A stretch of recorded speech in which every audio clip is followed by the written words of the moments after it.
Hey YouTube, it's Sean, Griffin RC Planes. One of my many projects, the AVIOS King Twin 1700mm RC airplane, the latest addition to my hangar.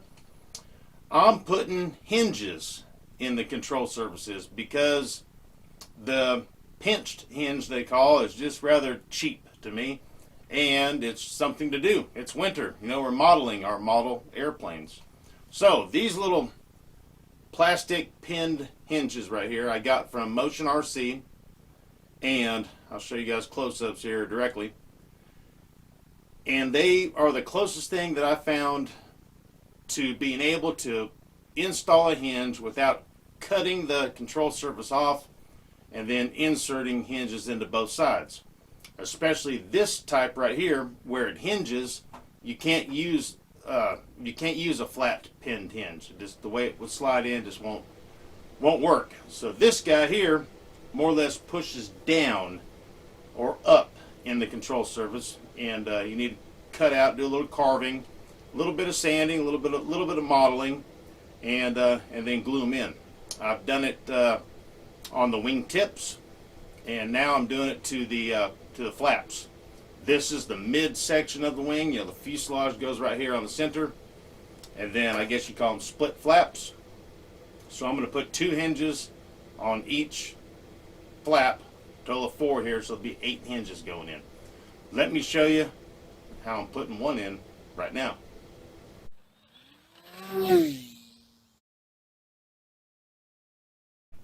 If you want to win a jet like this, all you have to do is subscribe. Click the like button and leave a comment. And then ring the bell so you don't miss my next video. At 1,000 subscribers, we gave this jet away. At 5,000, we're going to give another one. I don't know what it is yet. We'll see when that time comes. So hey, subscribe guys. Happy flying. As we just spoke about, these are the hinges. I got them off of Motion RC. I have no idea what they're called, so you'll have to go by the picture. It's just in their airplane accessories. It's not a hinge for any specific plane. It was just near the hinges. It was in the hinges section. Plastic pinned hinge. Notice the shape. Then we bring my wing up here. Here is my flap. And then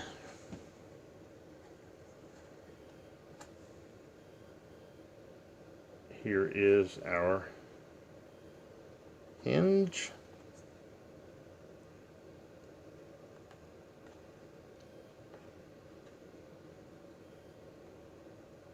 You guys seeing that? That it fits the exact shape.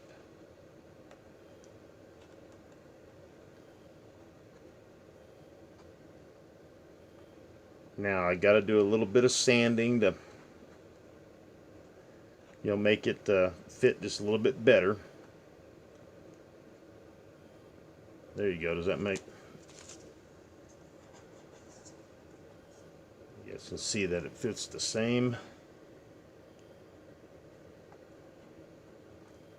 Now, this is how I got it to go in. Alright, so the hinge is in the flap, but it's not glued yet. Kind of get it out so you guys can see.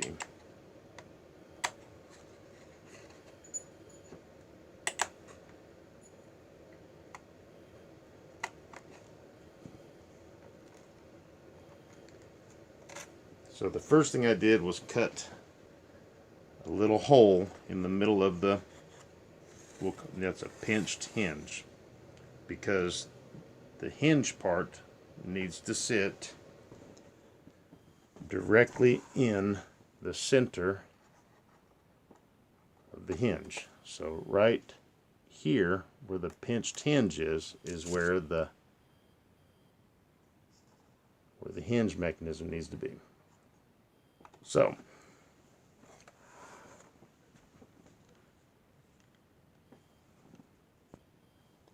So the first thing I did was take my hinge and I set it on here, and then I made sure that I was directly like it's parallel to the hinge, because the flap is on an angle a little bit. And I got it where I wanted it, and then I just pushed down enough to make an indentation in the foam, and then I took my little knife here and I just slowly cut a slit and kind of just widened it up and carved out a couple little pieces. And then I did a little sanding. Let me show you one that I sanded on and one that's not sanded on. So the one on the top is the one I've done a little sanding on, and at first I took some little snips and I just kind of snipped off the corners. Then I tried my Dremel tool, and the reason I did that was because when I was pushing it down in the wing,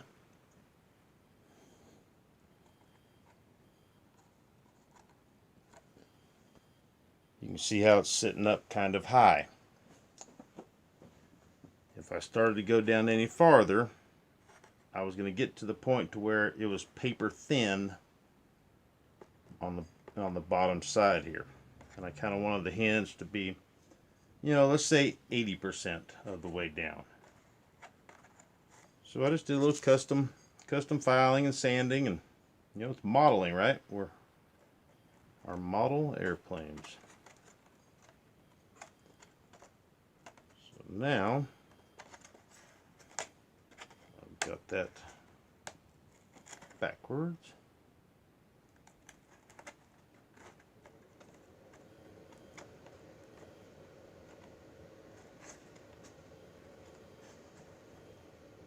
Now I've almost got it flush. You can see how the hinge, the pin right there, needs to be directly in the center of this, because if you don't, then it's going to hinge at a different position, and it'll just change how it's supposed to fly.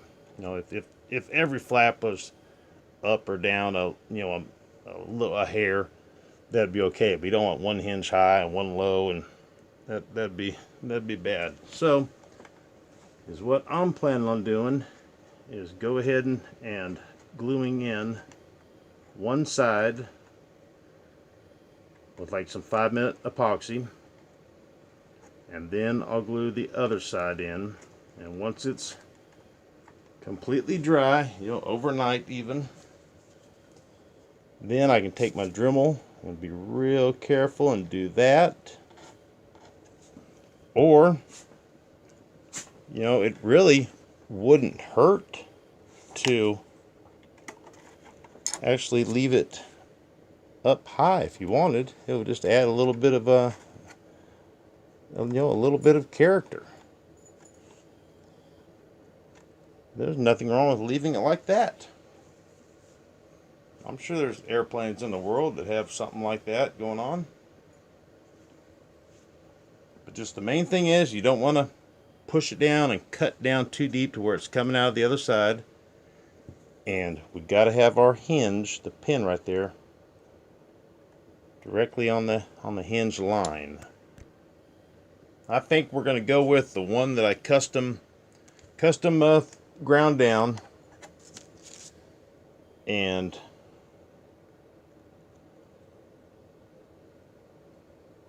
make sure I know which way it goes. I might get it backwards again, and then we'll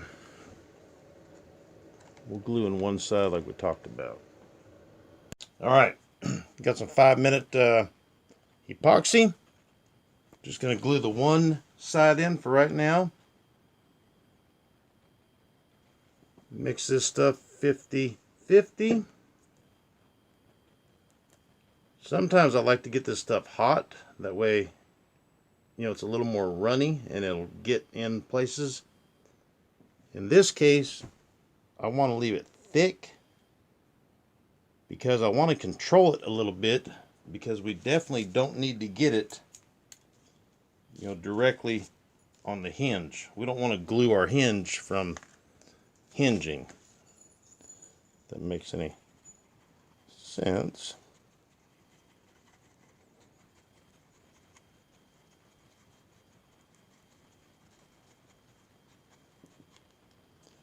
And you notice the holes in the hinge. You want to get enough to where the glue will squish through the holes. Alright, we're only going to do the one side, be our right side. And I'm going to try to get enough down in there that when I push it in, the epoxy will squish through the holes in the hinge. And Ginger's a little talkative tonight. When I push it in there, it will probably come out a little bit, but make sure we're doing this the right way, like that.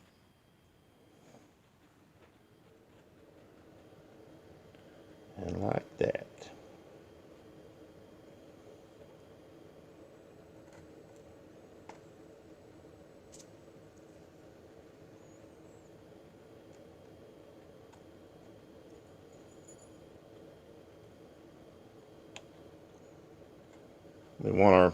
We want our hinge pin right in the middle of the hinge that was there. So you want this, you know, about halfway sticking up.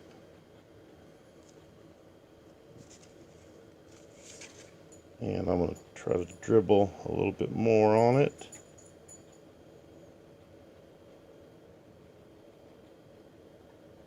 Kind of got to fill up the pocket.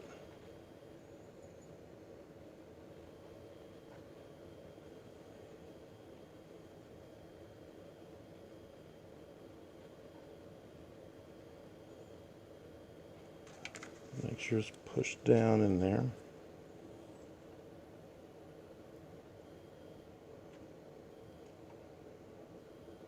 Make sure it's centered, because now's the chance to make your adjustments and check your alignment, you know.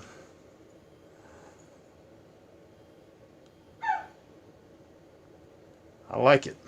Alright, about 10 minutes or so, we'll put the other side in. Okay, so it's been more than 5 minutes, and this part has dried. It's, you know, it's a little tacky, but it's dried. So we're going to epoxy in the other side. My hinge got a little stiff. I don't know if we got a speck of glue on it that I can't see with the naked eye or what, but I mean, not bad, but a little bit. So that's why you got to be real careful around the hinge. Alright, got the 2-part epoxy, 5 minute.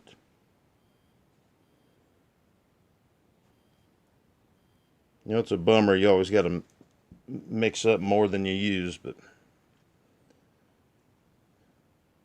you know, to get your measurement 50-50, and oh well.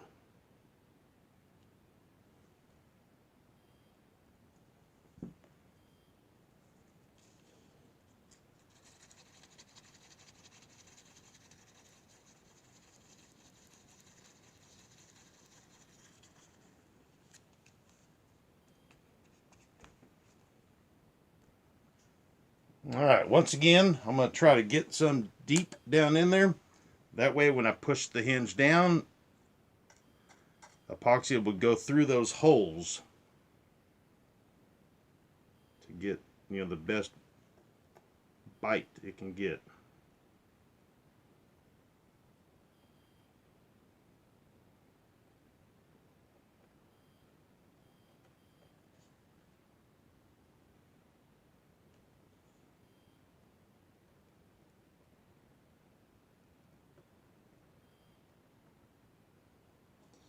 All right.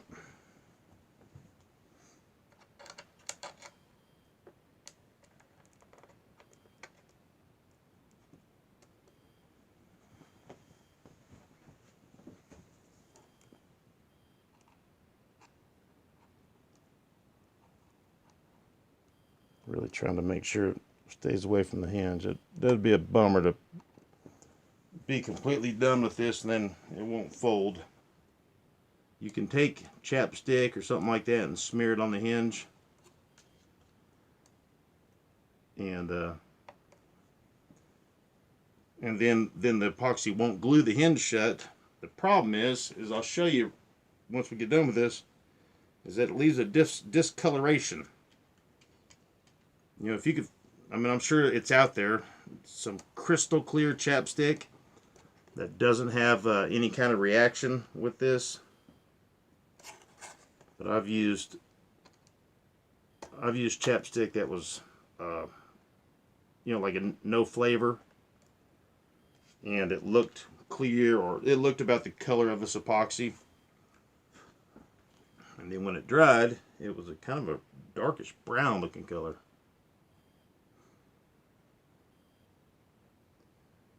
After this all completely dries, I might take some sandpaper and go over it or something, just to, you know, to level it out or something. Each one will get better as it goes on. By the time I get to the 8th one, it'll be like it was done at the AVIOS factory, wherever that is, Vietnam or maybe Thailand, or South Korea, somewhere, wherever people got patience. Okay, back in well, let me show you this other hinge here. Hang on. For another video, but here, see the discoloration? That's from putting chapstick around the hinge. It was definitely not that color when I put it on there, but it had a reaction with the epoxy, and then it turned that color. But you can definitely tell that there's no epoxy on the hinge.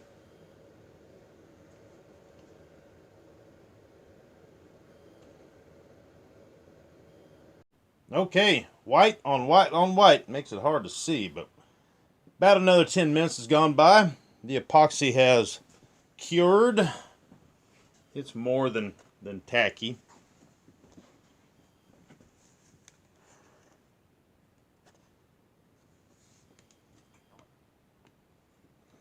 See what you guys think about it there.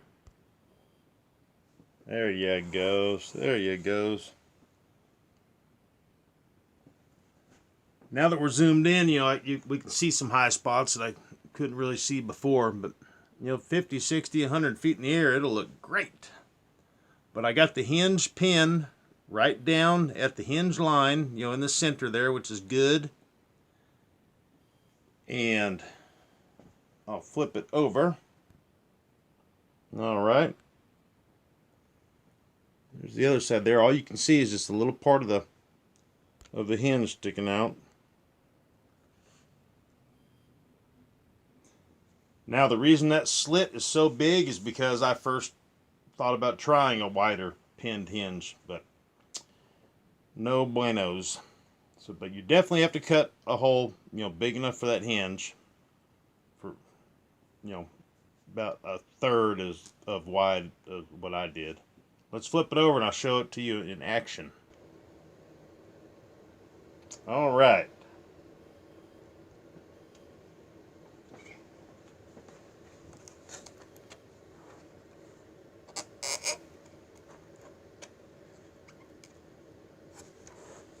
Working just like it should.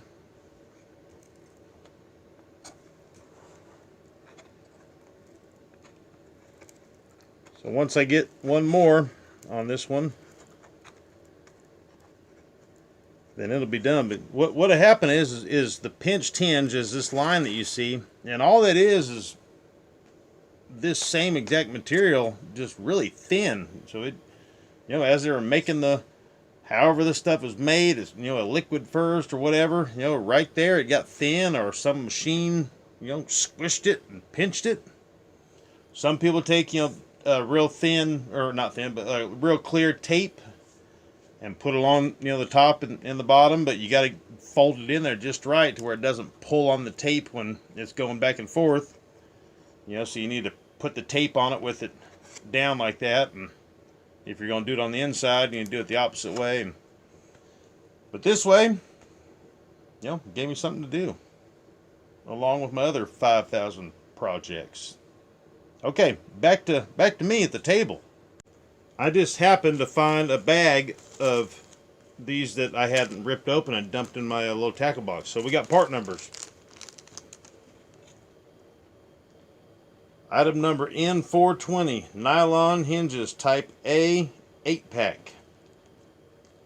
And they had different types, and I think if I might go back to the website and check measurements. If another one of their types is thinner right here where I don't have to do sanding, might check into a different type. This was the hinge that I was initially going to try. That's why that slit was big. But just to get that to go in there,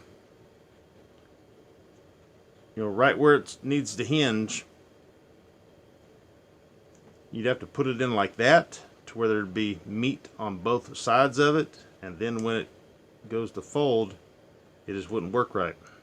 You need to slide it in on both sides, and it just wouldn't have any meat on the top. You might as well just glue it just like that. Not much different. And then these, I was going to try these too, where you put the thin CA on it to glue them in, but that's the same thing as one of these guys.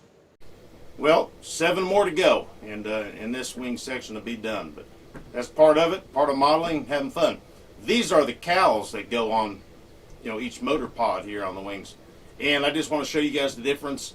I put polyacrylic clear coat gloss on one of them, which is this one, and I put it on the outside and the inside. There's another YouTube, well, there's several guys, but one of them is really into cars, and he talks about protecting his car bodies that are made out of similar plastic like this, taking shoe goo and like painting it on the inside of the body, and then he takes drywall tape and like lines the inside of the car bodies.